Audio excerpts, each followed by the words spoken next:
The sun of Xylo's prime did not rise. It erupted, a violent burst of amber light that turned the endless dunes into a shimmering sea of gold and copper. For Lyra, standing on the balcony of the obsidian spire, the heat was a physical weight, pressing against her pale, alabaster skin. She was of the Euleri, a race known across the galaxy for their ethereal beauty, their hair like spun moonlight, and their skin as white as fresh snow. But today, beneath the ceremonial robes woven from silk spider threads, she felt cold. Her blonde hair, usually cascading in perfect, gravity-defying waves, was tied back severely, a symbol of the solemnity of the day. Today was not just a wedding, it was a surrender, or at least, that is how the warlords of the Iron Claw Coalition saw it. They saw the union of Princess Lyra to a human male as the ultimate humiliation of their proud, warrior culture. They believed humans were soft, fragile creatures who broke under pressure, beings who relied on machines because their bodies were weak. Lyra knew better, though she had never seen him fight. She had only seen Julian in the quiet moments, reading ancient texts in the library, tending to the rare hydroponic gardens, or smiling at her with a warmth that seemed to defy the cold logic of political treaties. Julian was not a soldier. He was a historian, a diplomat, a man who preferred words to weapons. Yet, the treaty demanded a blood bond, a marriage that would unite the technologically advanced but militarily exhausted Euleri with the brutal, resource-rich human colonies. If the wedding failed, the desert would drink the blood of millions. If it succeeded, peace would reign. But at the cost of Lyra's freedom and Julian's safety, the ceremony took place in the Great Arena, a colossal bowl carved directly into the bedrock of the capital city. The stands were filled with tens of thousands of spectators, a roaring ocean of faces. On one side sat the Euleri nobility, serene and silent, their white robes contrasting with the dark stone. On the other side sat the iron-clawed delegates, clad in heavy armor made of blackened steel, their faces scarred and grim. In the center stood Julian. He looked small against the backdrop of the towering spires. He wore a simple tunic of earth tones, no armor, no weapon. His dark hair was swept back, and his eyes, a deep, calm brown, scanned the crowd not with fear, but with a curious intensity. Lyra stood beside him, her hand trembling slightly in his. He squeezed it gently, a silent reassurance that traveled up her arm and settled in her chest. "Breathe, Lyra," he whispered, his voice barely audible over the chanting of the priests. "It is just a performance. We are the actors, and they are the audience. Let them believe what they need to believe." Lyra wanted to believe him, but the air crackled with tension.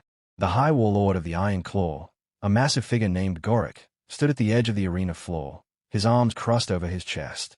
Goric was a mountain of muscle and hate, his skin the color of burnt clay, his eyes burning with a predatory gleam. He did not believe in peace. He believed in dominance, and he had planned this day not as a celebration, but as an execution that as the final vows were spoken, the sky darkened. It was not a cloud, but a swarm of dropships, painted in the jagged red and black of the rebel factions, a splinter group of the Iron Claw who refused to accept the treaty.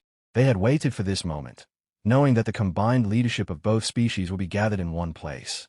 Explosions rocked the arena, sending shards of stone flying into the air. Screams erupted from the stands as panic set in. The Euleri guards raised their energy shields, but the rebel forces were prepared. They deployed EMP grenades, disabling the sophisticated Euleri technology in seconds.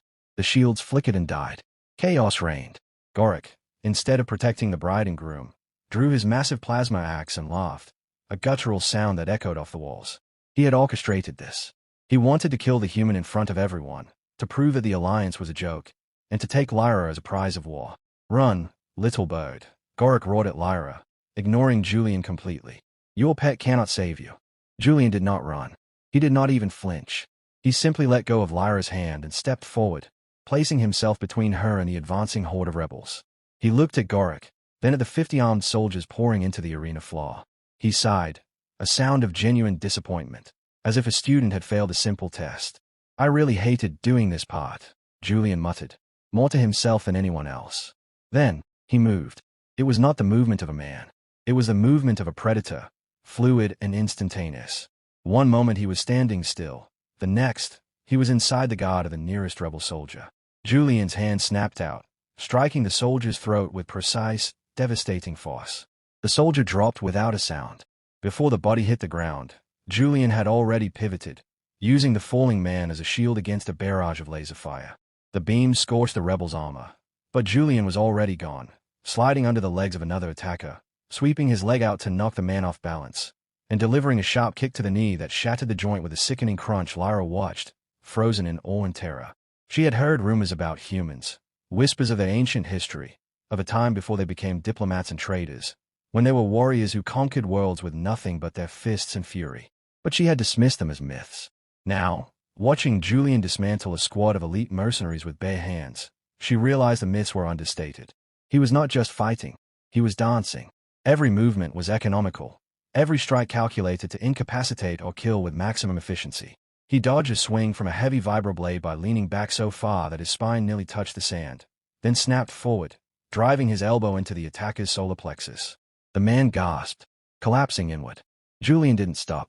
He grabbed the falling man's weapon, not to use it, but to throw it. The vibroblade spun through the air, embedding itself in the chest of a sniper who had been taking aim at Lyra from the upper tiers.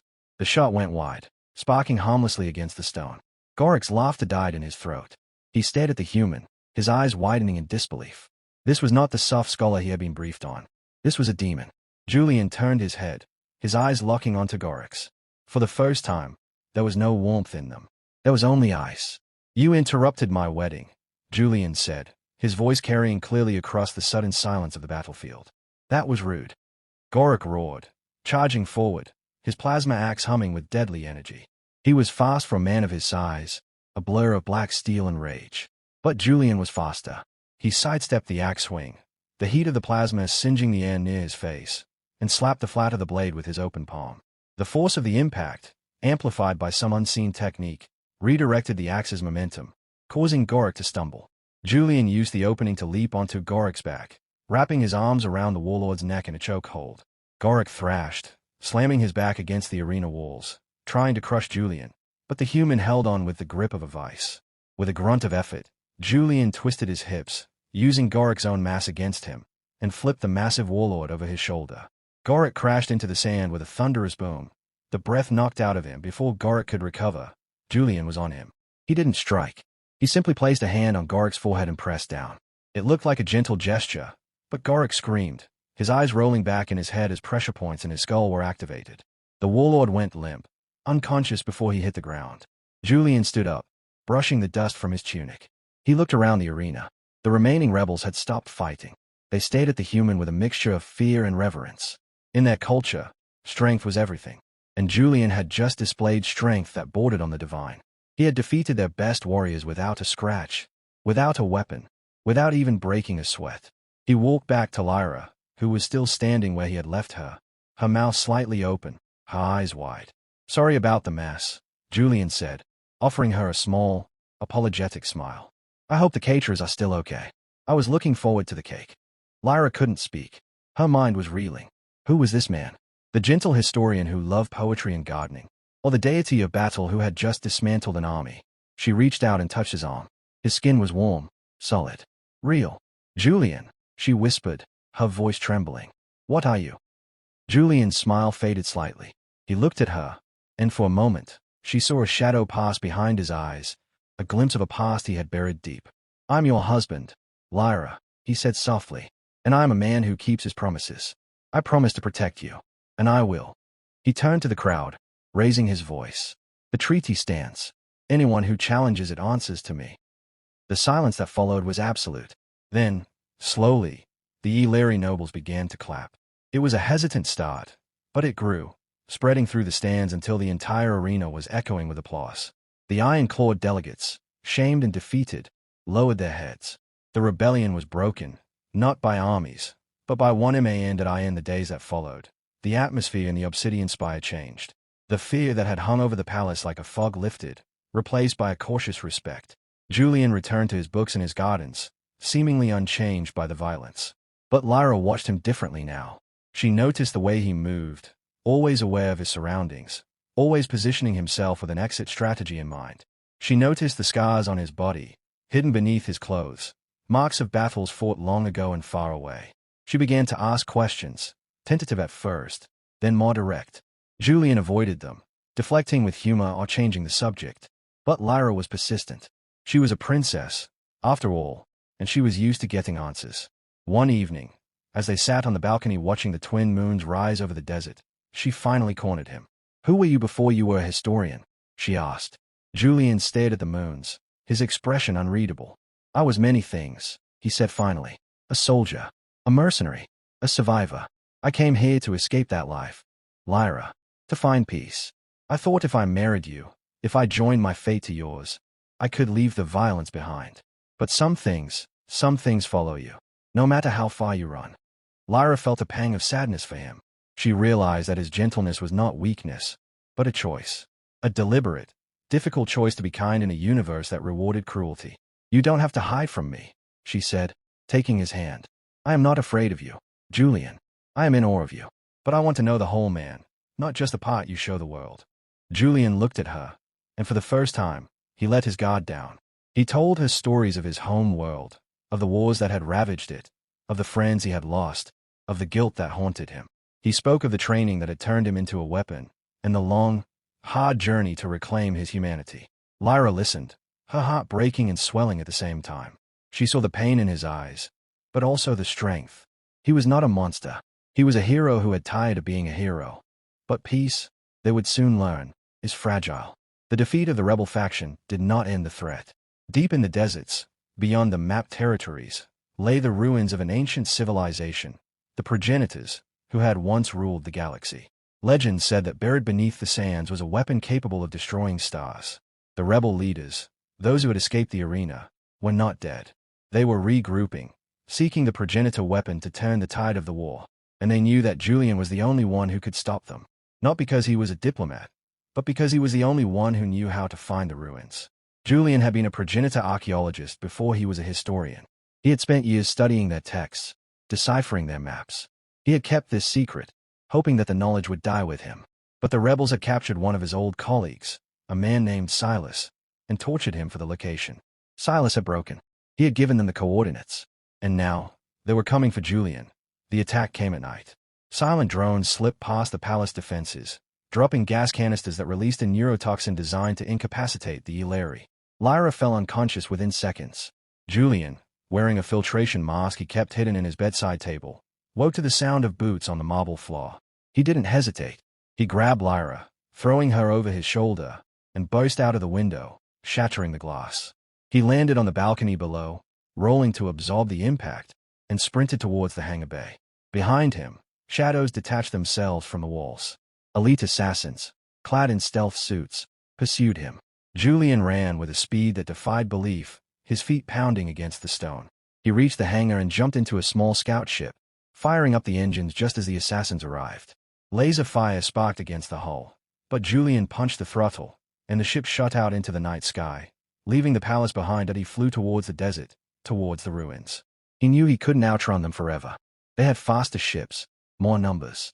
His only chance was to reach the ruins first, to secure the weapon, or destroy it. As he flew, he looked down at Lyra, who was beginning to stay. He adjusted the oxygen mask on her face, praying she would wake up soon. He needed her, not just for her love, but for her mind. The progenitor locks were biometric, keyed to Elari DNA. He couldn't open the vault alone. He needed her. When Lyra opened her eyes, she was confused, disoriented. Julian, she croaked. Where are we?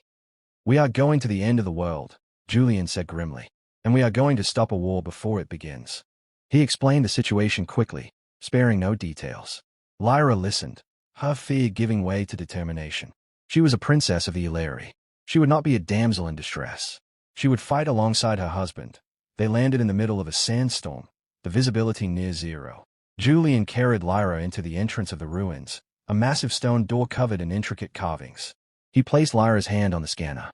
The door groaned open, revealing a dark corridor that stretched into the earth. Inside, the air was cool and stale. They moved cautiously, Julian leading the way, his senses heightened. He could hear the faint hum of machinery, the distant echo of footsteps. The rebels were already here. They navigated the labyrinthine tunnels, avoiding traps that Julian identified from his studies. Pressure plates, laser grids, poison darts. He guided Lyra through them with practiced ease, his hand never leaving hers. Finally, they reached the central chamber. In the center stood a pedestal, and on it, a sphere of pulsating blue energy. The Star Eater, the weapon that could destroy a sun. Standing around the pedestal were the rebel leaders, including the man who had escaped the arena, a cunning strategist named Vex. Vex smiled when he saw them. "Welcome, Julian," he said. "We knew you would come. You are too noble to let this fall into the wrong hands. But it is already too late. We have activated the sequence. In 10 minutes, this weapon will fire, targeting the Euleri homeworld. Your people will burn." Julian's face hardened. "You are mad, Vex. This will destroy us all.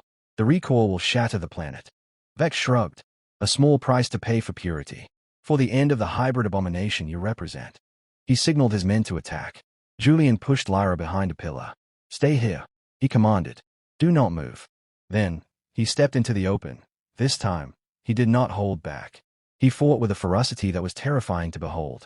He was a whirlwind of death, moving so fast that he was a blur. He broke bones, crushed windpipes, and shattered spirits. But there were too many of them. For every man he dropped, 2 more took his place. He was getting tired. A laser bolt grazed his shoulder, searing the flesh. He grunted in pain but kept moving. He knew he couldn't win this fight alone. He needed a distraction. He looked at Lyra. "Lyra," he shouted. "The console.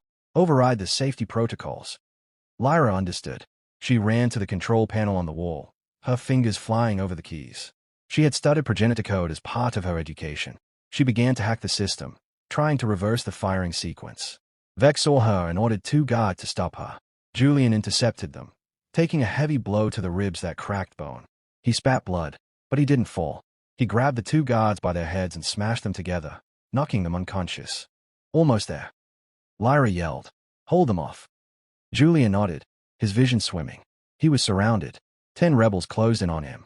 He adopted a defensive stance, breathing heavily. He knew this might be the end. But he would not let them touch Lyra. He would die before he let them harm her. The rebels charged. Julian met them with a final, desperate surge of energy. He fought like a demon, his movements becoming more erratic, more brutal. He took hits, but he gave worse. Bodies piled up around him, but he was slowing down. His strength was fading. Vex watched from the sidelines, smiling. "Impressive," he said, "but futile." He raised his pistol, aiming at Julian's head. Just as Vex pulled the trigger, a beam of light shot from the ceiling, striking the gun out of his hand. Lyra had finished the hack. She had not only stopped the weapon, but she had turned the facility's defense systems against the rebels. Turrets descended from the walls, firing stun blasts that incapacitated the remaining attackers. Vex screamed in rage, charging at Lyra. Julian, seeing this, found a last reserve of strength. He lunged across the room, tackling Vex before he could reach Lyra. They rolled on the floor, grappling for control. Vex was strong, but Julian was fueled by love and rage. He pinned Vex down, his hands around the rebel's throat. "It's over," Julian gasped. Vex laughed, a wet, gurgling sound. "Is it? You think this changes anything? The hatred is still there. The war will continue." Julian tightened his grip. "Maybe," he said, "but not today." He knocked Vex unconscious. Silence fell over the chamber. Julian lay on the floor, breathing hard, his body battered and bruised. Lyra rushed to his side, tears streaming down her face. "Julian," she sobbed, checking his wounds. "Are you okay?" Julian smiled weakly. "I've been better," he joked. "But I'm alive. And so are you." He looked at the Star Eater, now dormant.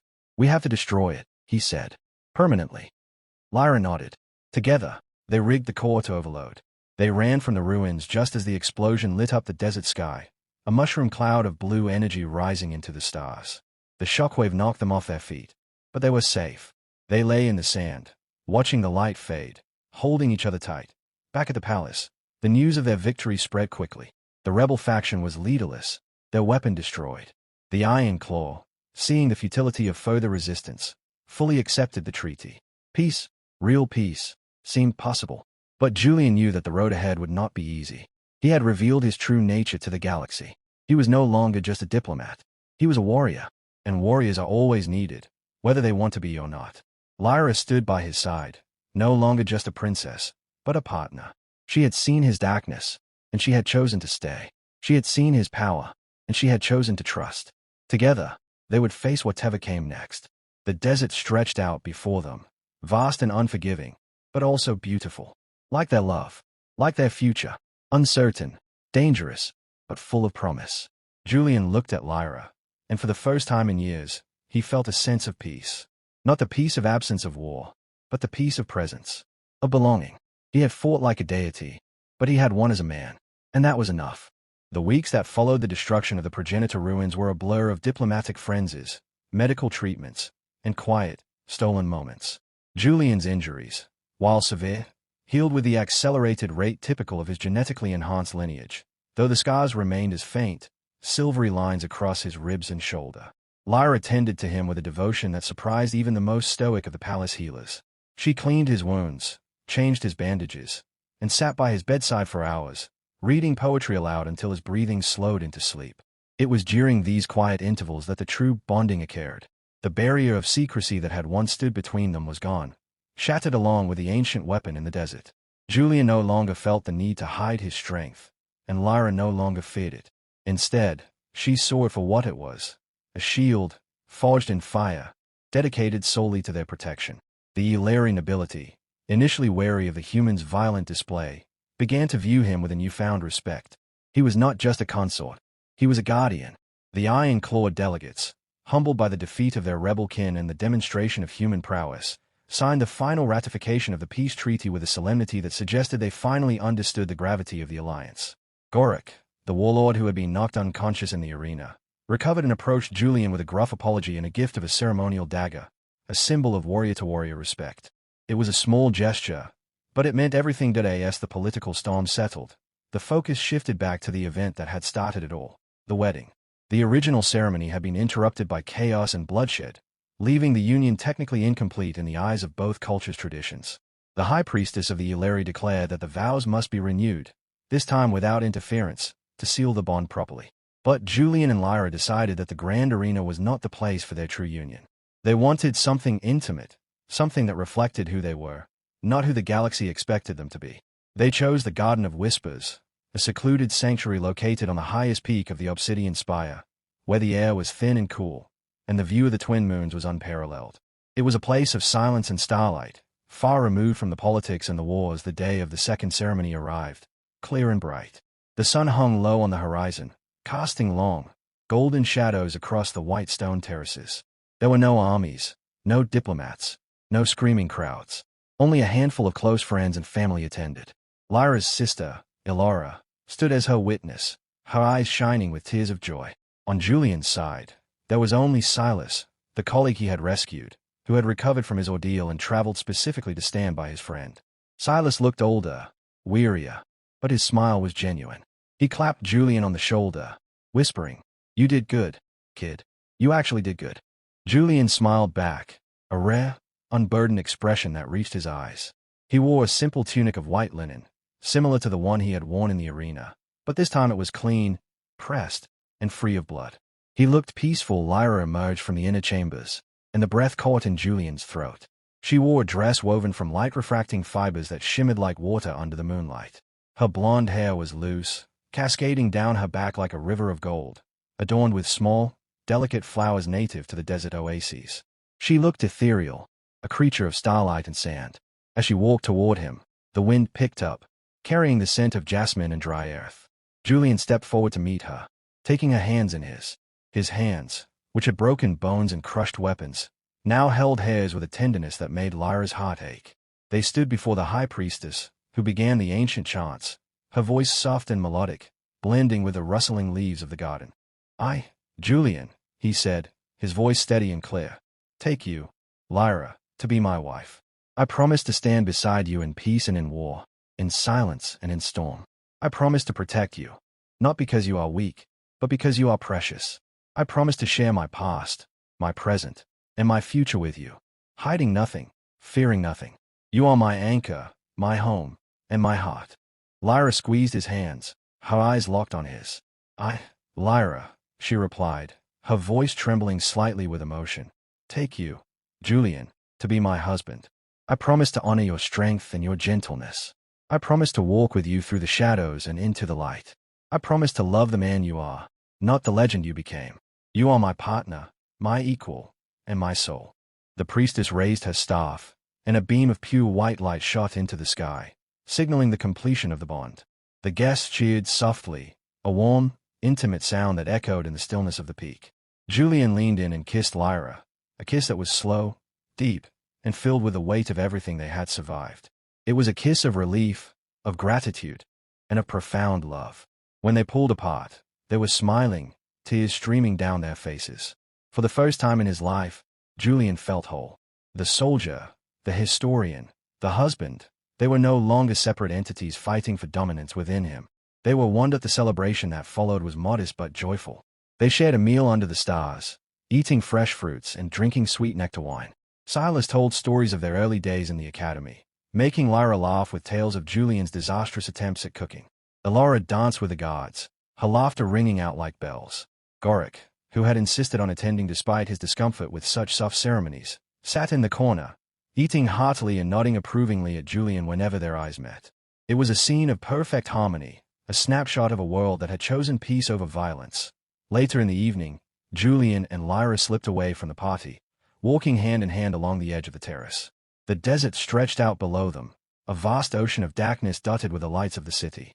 The stars above were bright and countless, swirling in the galactic core. "Do you regret it?" Lyra asked softly, leaning her head on his shoulder. "Regret what?" Julian asked. "Choosing me. Choosing this life. You could have been anywhere, doing anything. You could have been a king of warriors, or a ghost in the shadows. Instead, you are here, a prince consort in a desert kingdom." Julian stopped walking and turned to face her. He cupped her face in his hands, his thumbs brushing away a stray tear. "Lyra," he said seriously, "before I met you, I was running. I was running from my past, from my nature, from myself. I thought peace was the absence of conflict. But you taught me that peace is the presence of connection. Being here, with you, is not a sacrifice. It is a gift. I don't want to be a king of warriors. I don't want to be a ghost. I want to be Julian. You're Julian. And if that means I have to fight sometimes to keep this peace, then so be it. But I would rather build a garden than burn a field. And I can only build it with you." Lyra smiled, her heart full. "Then let us build it," she whispered. "Together." They stood there for a long time, watching the stars, listening to the distant music of the celebration. The wind cooled their skin, but their hands remained warm, intertwined. The future was uncertain, as all futures are. There would be challenges, political intrigues, perhaps even more conflicts. But they faced it together. Julian, the deity of battle who chose love, and Lyra, the princess who chose truth. They were no longer two separate species, two separate histories, two separate burdens.